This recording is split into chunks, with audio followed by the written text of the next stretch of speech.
Bueno, sean todos bienvenidos nuevamente a este ciclo de entrevistas, donde entrevistamos a gente que se dedica profesionalmente a lo que es género de terror. Hoy con nosotros tenemos un productor y realizador audiovisual. Guido, ¿cómo estás? Hola, ¿cómo estás? Bien, todo bien, por suerte. Un Gracias gusto por tenerte invitarme. acá.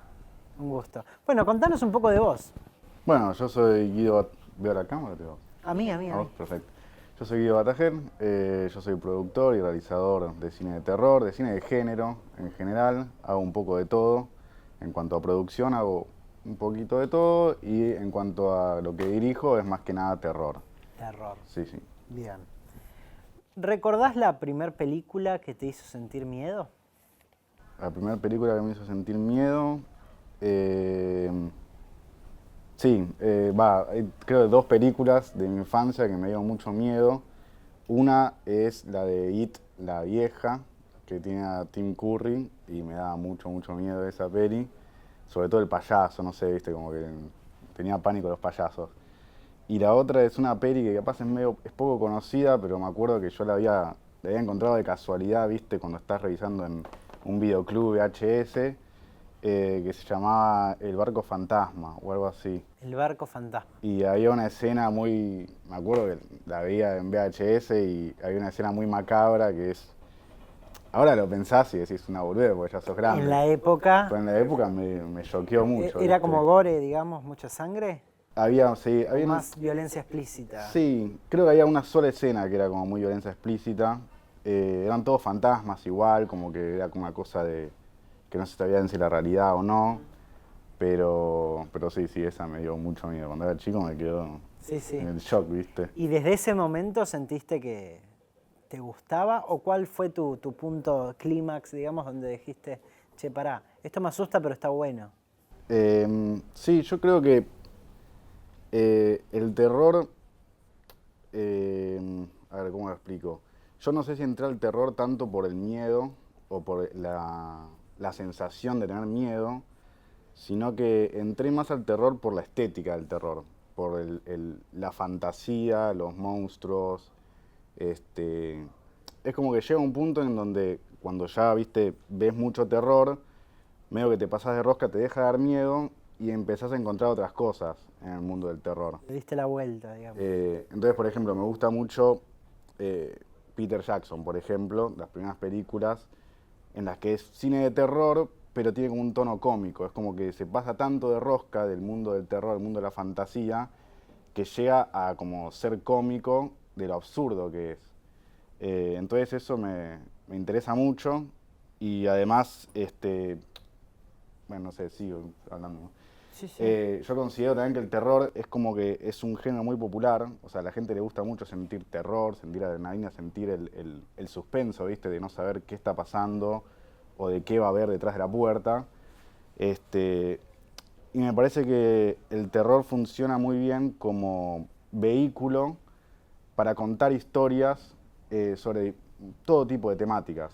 Entonces, ahora hay como un resurgimiento mucho del terror con muchas películas que cuentan como temas sociales a través del vehículo del terror, a través de la estética del terror.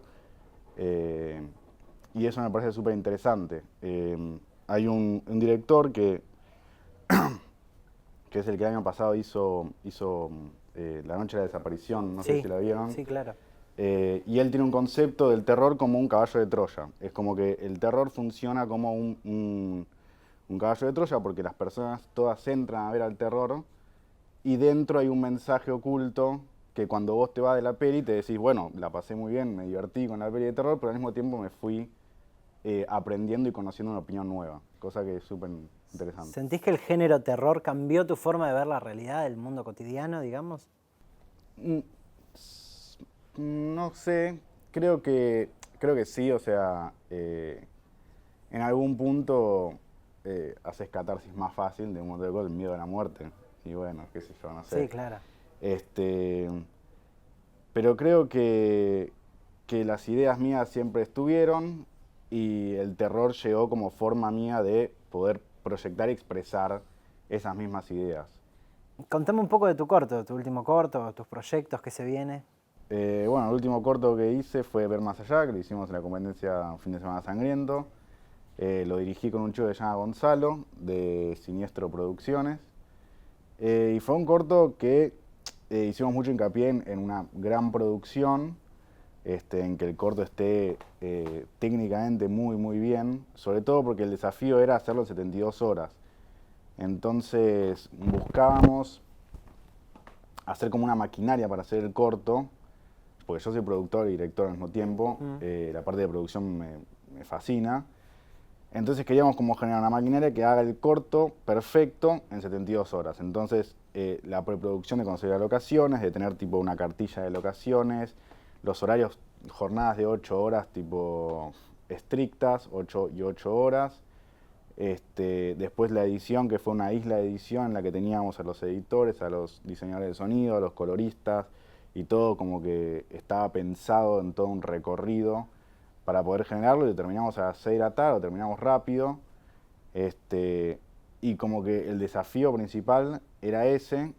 En cuanto al guión, lo pensamos también en el momento, pero ya sabíamos con Gonzalo que queríamos un corto, como que con Gonzalo lo que habíamos pensado era qué le da terror al argentino. Así empezamos, ¿viste? Entonces decimos, bueno, ¿qué es lo que le da terror al argentino? Y entonces empezamos a buscar ideas que estuvieran como en el inconsciente de la argentinidad en sí misma, y pensamos en esta cosa de los niños que desaparecen, ¿viste? Que muchas veces dicen, no, que macumbas, que no esto, que lo otro, que fue trata, que fue lo otro. Y hay como una cosa, sobre todo en las provincias, capaz acá también, mucho de esta cosa de los niños que desaparecen y que no se sabe qué pasó con ellos. Entonces quisimos como explorar esa parte. Gonza también tiene un bagaje más religioso, él conoce un poco más. Entonces como que el corto va un poco por ahí, por tratar esa parte, tratar un poco también la crisis económica y cómo el desahucio, no sé, la desesperación muchas veces genera cosas macabras. Ese fue el corto, y lo que se viene es que el año pasado también filmé otro corto que medio que se está convirtiendo en película, porque era un corto que filmamos 4 días en la costa, y era un corto found footage, que no sé si... Explícalo. El found footage es cuando básicamente el truco narrativo es que es material encontrado, digamos. Entonces tiene... no queríamos hacer solamente el clásico found footage de la cámara y Blair Witch Project, sino que lo mezclamos un poco con cámaras de celular, GoPros, una cosa de streameo, una cosa de como mezclar un montón de formas de buscar contenido. Y filmamos mucho y terminó, yo lo estoy editando, y terminó más largo que un corto, más corto que una película, pero está como ahí en el medio. Largo. Y entonces quiero como estirarlo un poquito más y hacer un largo y ya está. Capaz para el año que viene lo termine, tengo que filmar un par de cositas más para terminarlo, pero bueno, eso es lo que se viene, digamos. ¿Cómo es el trabajar en equipo? O sea, trabajar en equipo es... No. ¿Cómo te sentís? Bueno, decías que también eras director, ¿no? Claro, sí, como director y productor, trabajar en equipo es como capaz la razón por la que me gusta tanto este trabajo. Okay. El cine es capaz el único arte que no se puede hacer en solitario, o sea, sí o sí necesitas de otras personas. Y las ideas de las otras personas y las particularidades de las otras personas como que te nutren un montón y nutren mucho a la idea y al producto en general. A ver, por ejemplo, yo no tengo el mismo pasado, no tengo la misma historia que todas las personas con las que trabajo alrededor, y todo eso me ayuda un montón a conocer otras ideas, a replantearme, a explorar, lo que está buenísimo. Y eso es trabajar en equipo, y es también confiar en tu equipo, tener un buen equipo en el que confías. Saber delegar. Saber delegar y saber que charlando y comunicándose se pueden llegar a las mejores ideas, porque es la tesis, antítesis, la síntesis. ¿Y cómo compatibilizar, digamos, los egos? Porque hay mucho ego. Claro, bueno, sí, eso es un tema. Particularmente con el equipo que yo trabajo, que es Grupo X, no nos sucedió. Son chicos con los que conocí en la facultad y después muchos chicos que se sumaron después. Y hay como todo un trabajo muy colaborativo, por lo cual por ahora no tuvimos tanto ese problema. Capaz en otros rodajes te puede suceder. Yo creo que como productor, es tu trabajo como productor, ser el manager de todo eso, ser el padre de la situación, ser la persona que le dice a uno sí, a otro no, que da, saca y hace como un balance y una coordinación de todas las áreas, porque a fin de cuentas todas las áreas van a querer defender su propia área. Y van a querer defender su trabajo, lo que es lógico, y van a querer destacarse. Pero como productor es tu trabajo, junto a la AD capaz, de poder coordinar, balancear, ¿viste? Decidir. Lo que es importante, porque si el productor es flojo, esos egos pueden generar rispideces, pueden generar falta de comunicación, pueden generar que el rodaje, ¿viste? Sí, después se ve en la película. Claro, eso después se ve. Porque lo peor que puede haber en una película es que se note vaga, es que se note que la gente que la hizo no tenía ganas de hacerla. Y eso se nota. O sea, vos ves una película y la ves vaga y te das cuenta. Y eso es una cagada, la verdad, porque hay gente que está poniendo su tiempo y su laburo en hacerla. Y es malo que en un clima feo la película salga mal por eso. Pero bueno, eso. Lógico. ¿Tuviste alguna experiencia paranormal en algún tipo de rodaje? Una experiencia paranormal en algún tipo de rodaje. Déjame pensar. No me pasó a mí, pero unos chicos con los que trabajé, Gonza y otro chico con el que trabajé en el último corto, me contaron que ya habían filmado en el Hospital Británico hace unos años, también un fin de semana sangriento, habían filmado allá, y les sucedió que habían filmado de noche, bien de noche, y en un momento a Gonza, que estaba en producción, le dicen tipo que vaya a buscar algo a como la otra punta del cementerio, no sé qué había que buscar, hay algo de equipos. Entonces va con este chico que creo que era el sonidista, y cuando llegan a esa parte había una señora sentada. Y el cementerio estaba cerrado. Y la señora estaba sentada ahí y ellos como que se paralizan porque no saben bien qué está sucediendo.